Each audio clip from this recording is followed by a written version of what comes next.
Nocular means 2. The rest of those, which basically you didn't highlight, okay, nocular means 1 eye.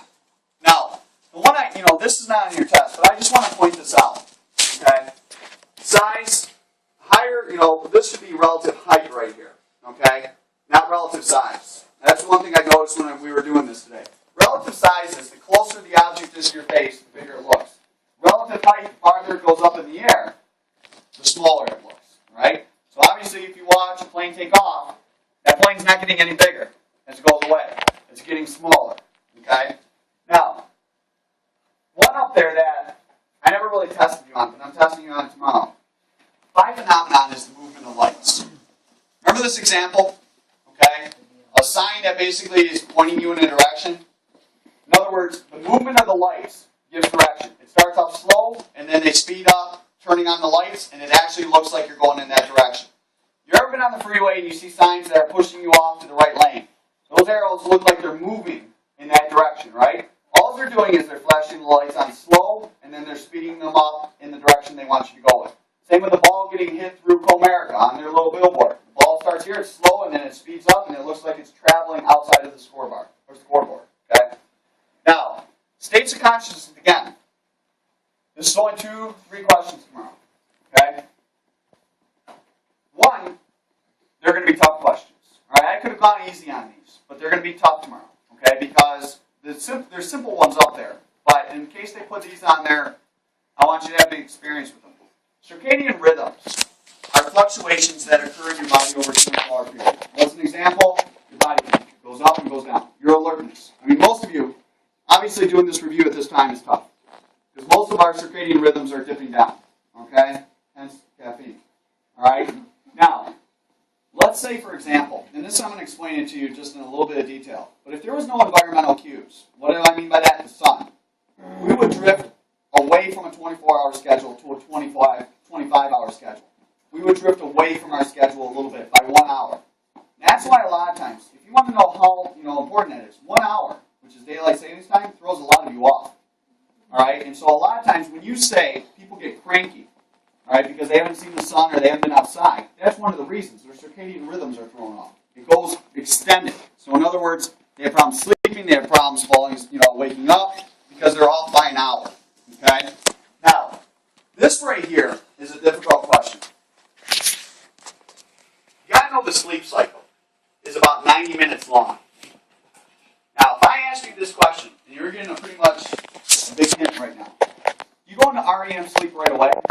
No. REM doesn't occur for about 90 minutes, all right, after you fall asleep. You don't have to tell me the order tomorrow. What you got to tell me is what you just all said. Is 90 minutes really does, REM doesn't occur for at least an hour, hour and a half after you go to sleep. Now, if I ask you a question, kind of similar to tomorrow, when does somebody start dreaming?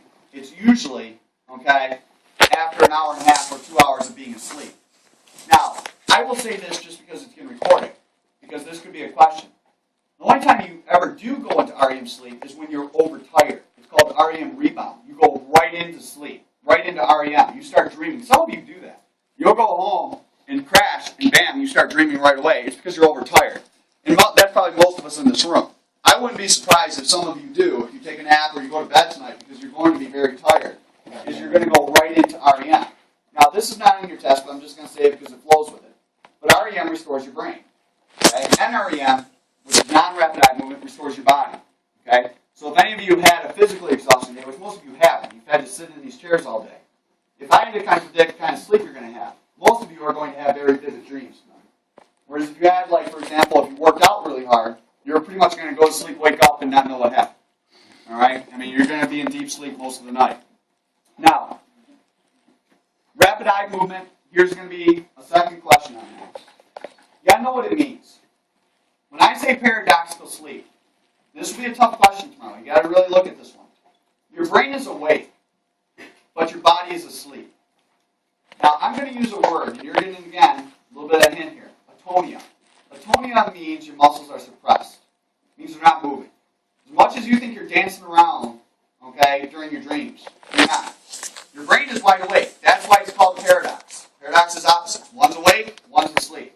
Now, some people that have, and I'll say this again for the record, some people that have REM sleep disorder, all right, are people that their bodies, and this is mostly children, their bodies act out their dreams.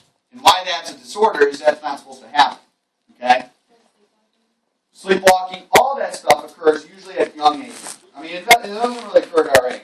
And if it does, it's very, very seldom. That's mostly connected. All your sleepwalking, your sleep talking, your sleep apnea, well, not sleep apnea, but your sleep talking, sleepwalking, your bedwetting, are all occurring because the brain is still growing. All right, and so when it's growing, it's sometimes out of whack.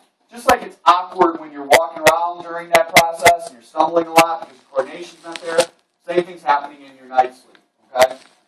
Now, you're going to get a question on latent versus manifest, and this is again going to be one you have to think about. You got to make this connection. The latent basically is going to be representing the unconscious. It's a symbol for the unconscious. Manifest is what you remember. Man, I had a crazy dream last night. You remember that part.